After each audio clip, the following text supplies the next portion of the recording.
2024 was a good year for games, wasn't it?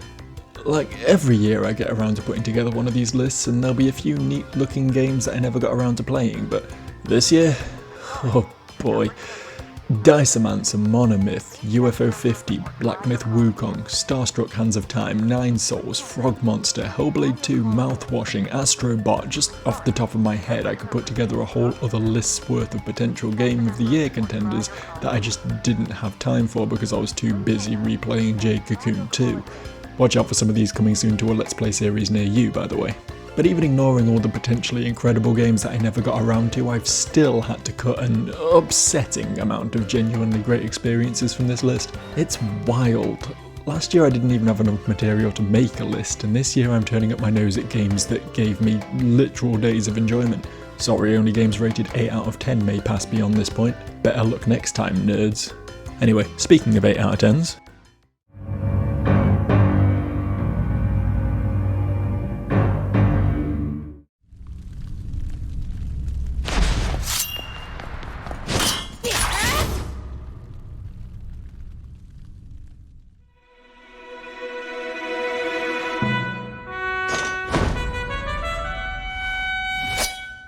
I like Zelda. I swear I do. Ocarina of Time is my favourite game of all time, and Majora's Mask and A Link to the Past are also pretty much 10s. But my god, Nintendo have made it hard for me to stay positive about the franchise. Whether it's shoehorning in dodgy motion control or touchscreen gimmicks, or somehow thinking the market was crying out for another empty open world sandbox, I've struggled to go to bat for the adventures of everyone's favourite Mute Twink.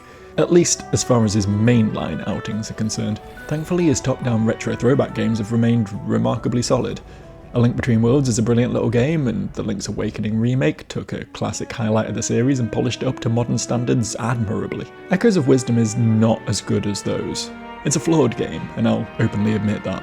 As novel as the item summoning mechanic is, for all the freedom it provides in puzzle solving and boss mechanics, I have to admit that sitting back and spam summoning your biggest boy to deal with 90% of the combat got a little bit, dare I say, boring by the end. That said, the risks taken here to make Zelda feel like a unique protagonist within the confines of the IP's world should be applauded. While I appreciated the time-limited ability to essentially turn into Link and hack and slash your way through the odd frustrating moment, I loved how Zelda was designed around her strengths, using her smarts to overcome obstacles, through a core gameplay loop focused on learning which object or monster was most effective in which scenario. This player-focused, knowledge-based progression system is almost more akin to something like the Outer Wilds or Tunic than a traditional Zelda, just in a less punishing and more accessible context. There were several moments in this game that made me feel like a big-brain 200 IQ Among Us player, and that satisfaction was often a greater reward than whatever pointless crafting ingredient the game actually gave me. The game's Playmobil aesthetic doesn't do a great deal for me personally, but it's an indisputably bold and consistent art style. The music hit all the usual Zelda notes, so tickled my nostalgia appropriately. The characters and story were entertaining enough to keep me invested without getting in the way of the gameplay. There were enough slow moments and minor design niggles to keep me from singing the game's praises too much, but I had enough fun with it to fight through stick drift and play it to completion, which is more than I can say for most of my Switch games. Now I just want to see a game where you can play as both Link and Zelda, and I think Nintendo will truly be cooking.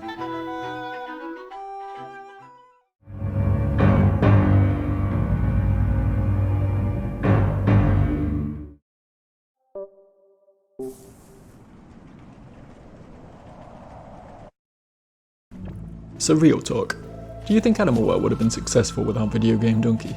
I was skeptical of the YouTuber thinks he knows better than game developers announcement, but his publishing company has really helped to spotlight its creators in a world where indie games, regardless of quality, largely get lost in a sea of daily Steam releases.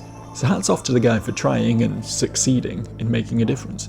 That said, regardless of YouTube shoutouts, this game would never have gotten anywhere if it wasn't good. I was perhaps unfairly harsh and nitpicky when I played through the game myself on this very channel, but underneath its visually confusing faux retro trappings and its slightly weird pacing, there were so many good ideas. I feel like the term open world is largely misused these days, including by me, but this game sums up the term perfectly. No, you're not spending 5 minutes running through a big field full of crafting materials between each slice of real gameplay. This game is open in the sense that you can go anywhere, do anything, right from the get-go.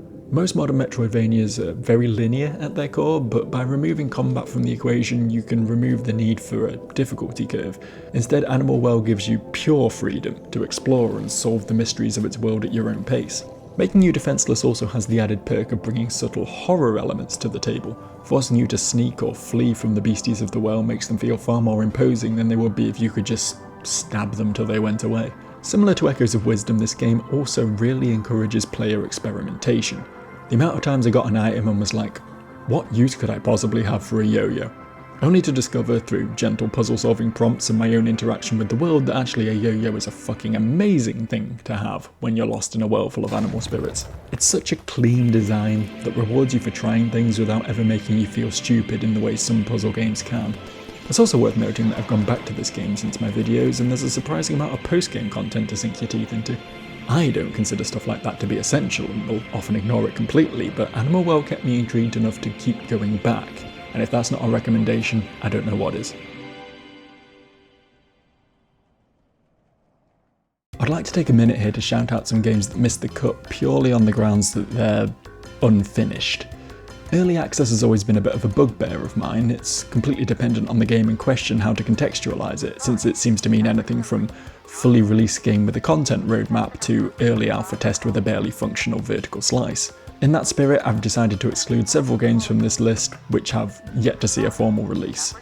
Unrailed 2, Beastie Ball and Palworld all had potential to make the cut, but the first two only really released a month or so ago and clearly have more content to come, while the latter is stuck in a legal limbo and might not ever escape this kind of release but not really hell. For the record, fuck the Pokemon Company. This bullshit is bullshit. You can't own the concept of catching creatures in balls. Hades 2, meanwhile, is a gloriously polished vertical slice which will probably be my game of the year when it comes out for real.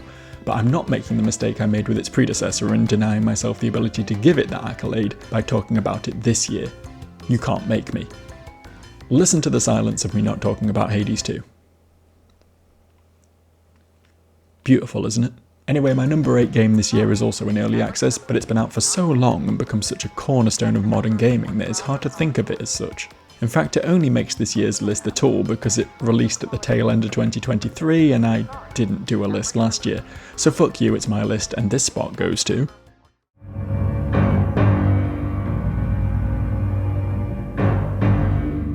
The company is hired. You'll have your very own ship, your very own crew. Your job?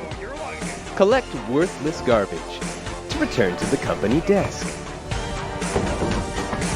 It's easy. I mean, it just kind of feels like part of the furniture, doesn't it? It's a game that everyone's played, that has been memed into oblivion and that spawned 1,000 knockoffs in the short time it's been around. For a rough around the edges one-man indie project, it's truly shocking how much of an impact Lethal Company has had. I think at its core, the reason for the game's success is because of how easily it lends itself to making your own fun. For the 6 of you that live under a rock and have no idea what Lethal Company is, the core conceit is that a small group of you land on a planet, explore a facility and try and bring back as much loot as possible without dying horribly to the myriad monsters and traps that lie within. It's about as simple as a gameplay loop as it gets, really. Like Pac-Man collecting his pellets and dodging the ghosts, you know? While the monsters are quite genuinely horrifying and each come with their own set of rules around how to encounter them and survive, I don't think anyone playing this game alone would really get what all the fuss was about. No, the real fun comes from playing with friends, trying to operate as a team, communicating over your slightly dodgy walkie-talkies and keeping each other alive against a world that wants you dead and a constant urge to out-troll one another. It's just chaotic co-op action in its purest form. And growing from a group of bumblefucks who struggle to even come out alive to a well-oiled scrap salvaging machine is a reward in and of itself. Diving into the hornet's nest with nothing but a torch and emerging after a string of near-fatal encounters with enough junk to keep your faceless corporate overlords happy, and even a little left over to finally get a toilet installed on your ship. Now that is living. The game also boasts an impressive modding scene to allow you to keep things fresh and exciting even after hours of play, which is always a bonus. At this point in its life cycle, it may not be the hot new thing anymore, but for those nights when you've got a few friends together and want some easy fun, Lethal Company is always right there for you.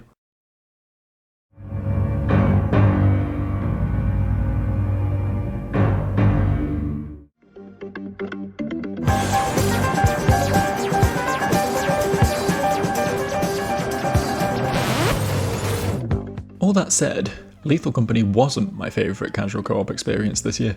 I'm a long-time fan of the game Ultimate Chicken Horse, the endless hours you can get out of the build it and run it formula, the way it makes map editing into a collaborative concept and weaves it into the game's core gameplay loop is so satisfying, making the game less about platforming skills and more about trying to screw each other over while still technically keeping it doable. Make Way is the first game that I've seen to expand that formula into another genre. Essentially, it plays like the old Micro Machines games from the 90s, all top-down frantic high-speed action complete with Mario Kart-style weapons and environmental traps. The difference being is that after each race you then get to expand the track, extending its length and adding extra hazards. More so than Chicken Horse, there's a neat little strategy to it. Is one of your friends bad at cornering? Add a hairpin turn with no barrier, or a boost pad at the worst possible place. Does their car have a lower max speed than yours? More straights, more loop-the-loops. It so rapidly devolves into this hugely engaging arms race, while the wackiness and simplicity of it keeps things from ever getting, too competitive. A neat idea that Make Way brought to the table is how it drip feeds you track pieces. Don't get me wrong, you start with enough cool stuff to make a fun racetrack, but as you play you unlock more and more insane parts that get you wanting to play just one more race to try them out. It's a great way of keeping things fresh and compelling even after hours and hours of playtime. But even once you've unlocked everything, it's still a grand old time to just pick the game up again and blast out a new track for your friends to murder one another over. It's such a genuinely fun time, and to the developers, a DLC would be the easiest buy of my life. Hint hint.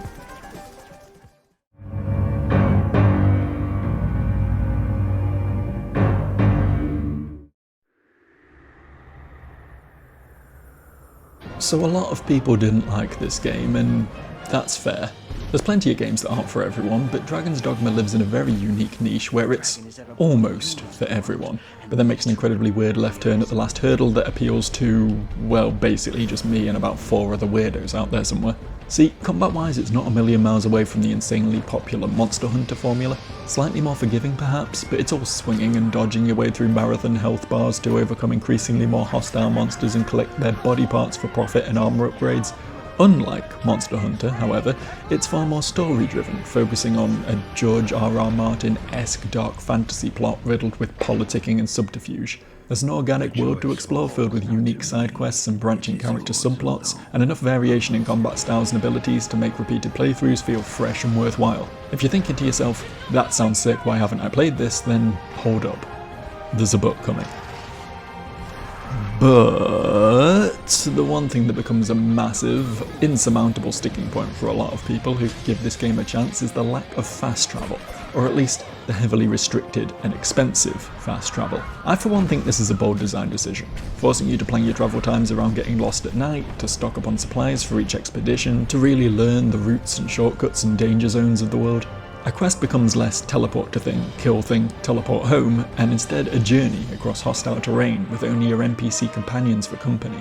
A true bounty hunt or salvage operation the likes of which you just won't experience with other games. And I totally get it if you see this as a needless frustration or a boring imposition on your time, but to me, it's what makes Dragon's Dogma as good as it is.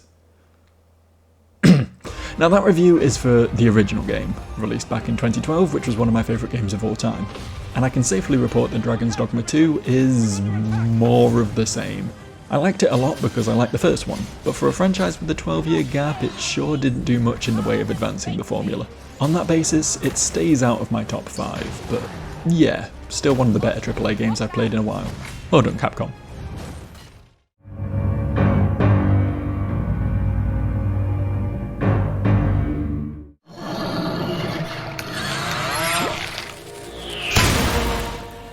If you're one of my fellow musty old millennials, you might look back on the PS2 era as the last time big budget video games could be unapologetically fun. Don't get me wrong, I'm a sucker for a good story and I think there's plenty of value in an emotional cinematic narrative, but at some point about 3 console generations ago the world seemed to come to an overnight agreement that video games just couldn't be silly anymore.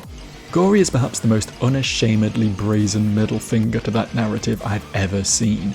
With gameplay halfway between Devil May Cry and Tony Hawk's Pro Skater, and visuals somewhere between Conker's Bad Fur Day and a pop-punk album cover, playing this game transported me back to 2002, and for a brief few hours my crumbling office job bones reverted to those of a Haribo and Dr. Pepper fueled preteen.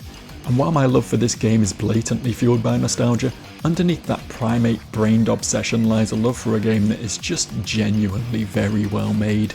The combat is slick as hell, offering up a broad palette of combos and a steady influx of engaging enemy types which arrive just as you're getting a little too comfortable with the last batch. Visually it's spectacular, swapping between gorgeous comic book panels and flashy neon exuberance, complete with some absolutely vile monster designs and a revolving door of increasingly more detailed environments. The platforming's fluid as hell, incorporating grind rails and wall rides into high-speed chases and time trials, and the story and dialogue are as gloriously hammy and fun as anything from the era the game evokes. Mix in some sleekly designed boss fights and a soundtrack which was made for a first generation iPod, and you've got yourself an incredibly satisfying and superbly replayable slice of prime button mashing action. Just leave your cringe at the door and I'll guarantee you'll have a good time with this one.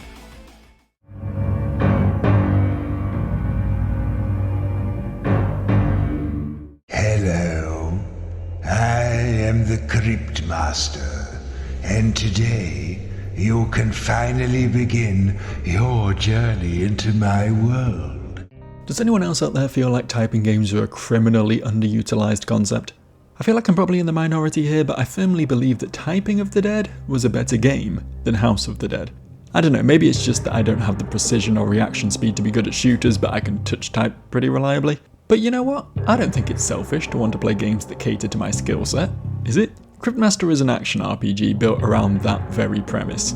The core combat plays out somewhat similarly to like a Final Fantasy game, but instead of rapidly menuing your way to Firaga before your opponent can act, you instead need to type out the name of the skill you want to use. The skills themselves are learned by collecting letters from fallen enemies and using them to discover words relating to the backstories of the 4 characters. And on top of that, you're also routinely tasked with solving riddles and identifying objects through a series of increasingly more tricky word puzzles. Throughout all of this, you're shepherded by the sardonic Cryptmaster, the pro/antagonist of the story, and narrator who you can stop and speak to at any point by simply typing whatever concepts flutter through your brain. It's not an especially long game, and most essential puzzles and fights are overcome relatively easily, but I enjoyed the hell out of every second I spent with it. I've become increasingly infatuated in recent years with games that have enough faith in their player base to let them figure things out and focus more on challenging the player's perceptiveness, thoughtfulness, and reasoning as opposed to their gaming skill. I think Outer Wilds broke me in that regard because every game that lines up the dominoes and waits for me to knock them down gets an immediate gold star lately. Cryptmaster, despite its slightly weird abrupt ending and occasionally kinda messy visuals, won me over by giving me the chance to try things, by delivering an entertaining twist on the RPG formula, and by just being pretty damn funny at times. Oh, and also by having its own annoyingly addictive card game minigame, but frankly that's just cheating. PSA to all game devs watching, if your game doesn't have its own card game minigame, you should be asking yourself, why not? All the cool games do. You don't want to be uncool, do you?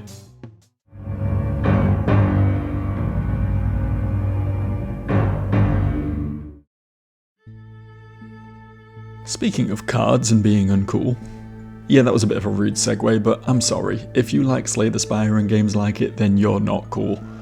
No one has ever put deck-building roguelike enthusiast in their Tinder bio and had a great deal of success. Anyway, thankfully I am a very uncool guy, and also a very late-to-the-party guy because I only dipped my toe into this genre this year, playing a little Across the Obelisk and a lot of Hellcard with some friends of mine. I admit I was skeptical of this sort of game for a long time, wondering how much fun there could be in doing the same thing over and over again with marginally different decks, but then I realised that Game of the Year 2021 Inscryption was essentially just this with extra steps, and well, now I've completed Torment 20 on Hellcard and have most of the game's achievements. Whoops. So what makes Hellcard different from the thousands of other Slay the Spire clones out there? Well, short answer, not a great deal. It's just the one I've played the most. But a slightly more charitable and longer answer is that while most of the more derivative games out there follow the formula to a T, Hellcard swaps the JRPG style combat for a more positioning based top down setup, where a lot of the strategy comes from stunning or moving opponents into different sections to prevent them from attacking the party. There's 4 character classes to play, each with a huge selection of cards to collect and upgrade, allowing for some incredibly versatile gameplay which gets further compounded by passive buffs through artifacts and enemies and bosses with their own complex systems, and then an entire extra layer added by the challenges inflicted through Torment runs. And the innate balancing around parties of 3 makes it the easiest game to aimlessly run through with a couple of homies since 2017's For the King, all wrapped up in a simple yet endearing cardboard aesthetic. HowCard isn't breaking a lot of new ground, I'll grant you, but it's the game I've sunk the most hours into this year, and that's gotta be worth something. Like maybe number 3 on a Game of the Year list or something.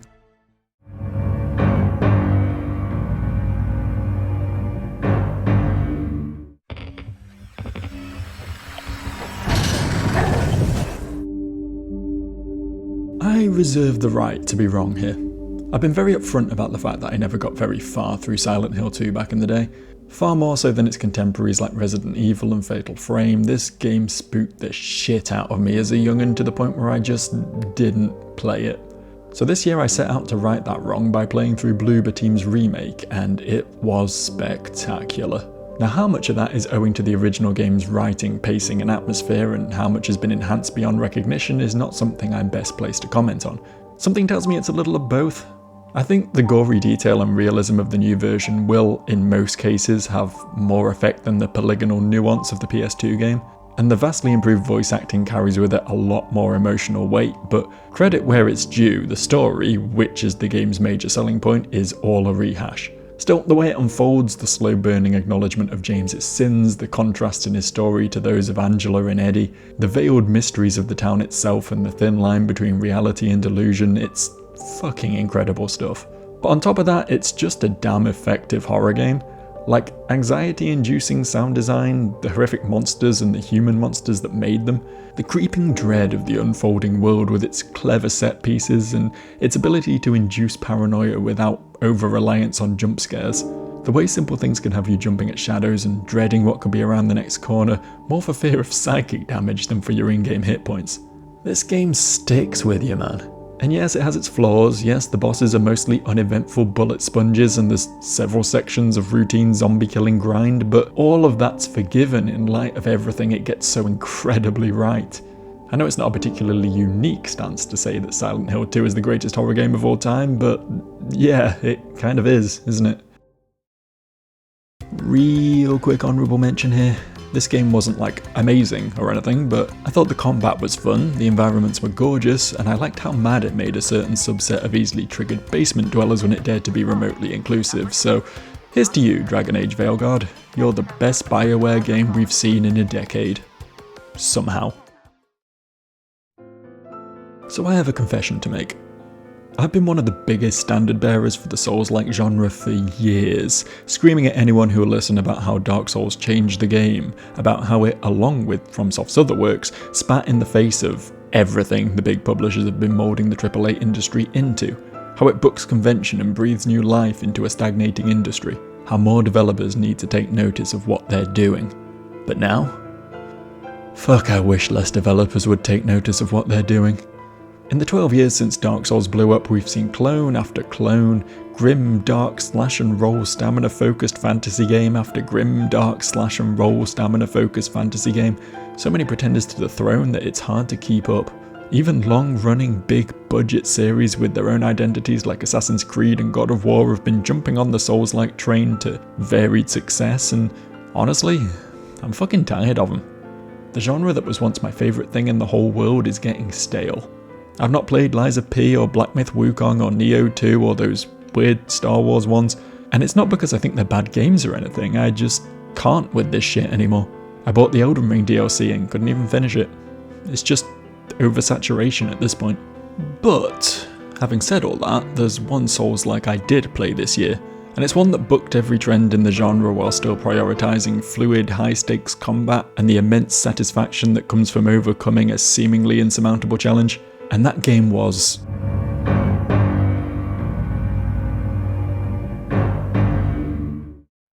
So first off, this game delivers everything I like about good Souls-likes in spades.